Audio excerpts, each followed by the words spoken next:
Assalamualaikum dear students of grade 5. Hope you are fine. Students कल हमने reading की थी chapter number 1 characteristics and evolution of computers की। ठीक है, तो आज हम उससे आगे स्टार्ट करेंगे रीडिंग।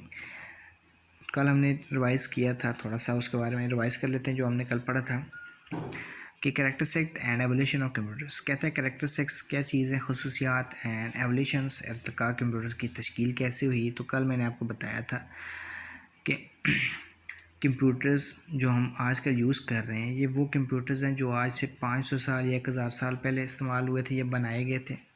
तो मुझे लगता है कि ये वो वाले कंप्यूटर्स नहीं हैं, क्योंकि हर साल कंप्यूटर्स में चेंजिंग आती है, उसकी जिस्म में चेंजिंग आती है, उसके स्ट्रक्चर में चेंजिंग आती है, उसके प्रोग्रामिंग में चेंजिंग आती।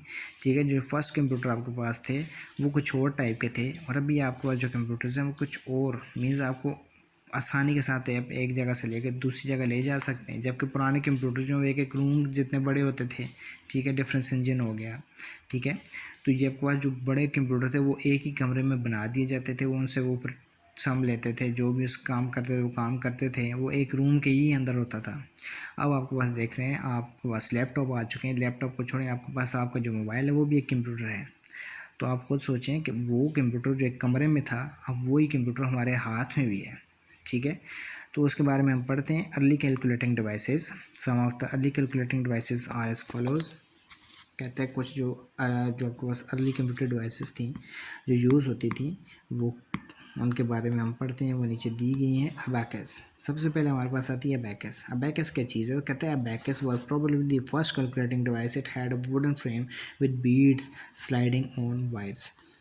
कहते हैं अबैकस जो आपके पास सबसे पहले मीन्स के उसने अपने तौर से ये लिखा है कि वो सबसे पहले आपको डिवाइस है जो सबसे पहले इस्तेमाल होती थी। ठीक है, कैलकुलेटिंग के लिए इस्तेमाल की गई थी। It had a wooden frame, कहता है इसके अंदर एक वुडन फ्रेम होती है, बीड्स स्लाइडिंग ऑन वायर्स।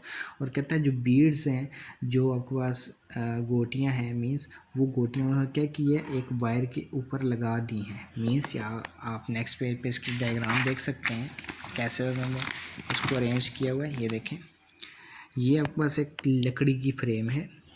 ठीक है, सही है। इस फ्रेम के अंदर उन्होंने वायर लगाई है, उस वायर के अंदर उन्होंने क्या किया है बीड्स लगाई हुई हैं। मीन्स ये आपको जो गोटियाँ आपको नज़र आ रही हैं ये लगाई हुई हैं, इनको बीड्स कहते हैं।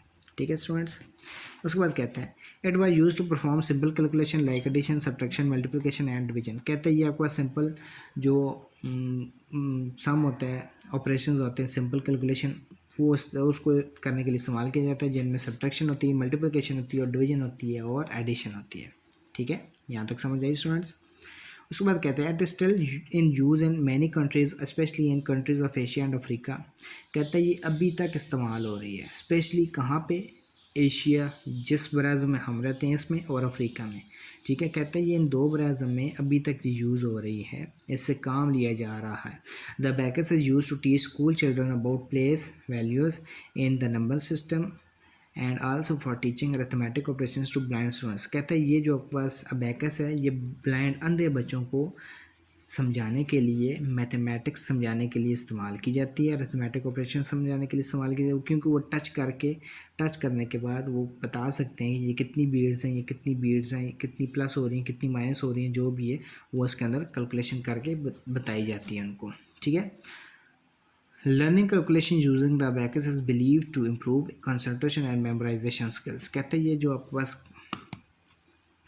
अबैकस है ये बहुत ही एक अच्छी काविश थी उस वक्त जो सबसे पहले बनाई गई थी। इससे आपकी जो कैलकुलेशन है वो आप सीख सकते हैं। ठीक है, आसानी के साथ सीख सकते हैं और उसको क्या करते हैं आप जो मेमोराइजेशन है, आपकी जो याद करने की जो स्किल्स हैं आप उसको इम्प्रूव कर सकते हैं। ठीक है, आप आसानी के साथ इसको यूज़ कर सकते हैं, आप आसानी के साथ इसकी जो स्किल्स हैं आप उन स्किल्स के ऊपर काम कर सकते हैं। आप अपने जो कैलकुलेशन है आप उस कैलकुलेशन को आसानी के साथ समझ सकते हैं कि ये क्या कैलकुलेशन है, कैसे हम इसको कर सकते हैं।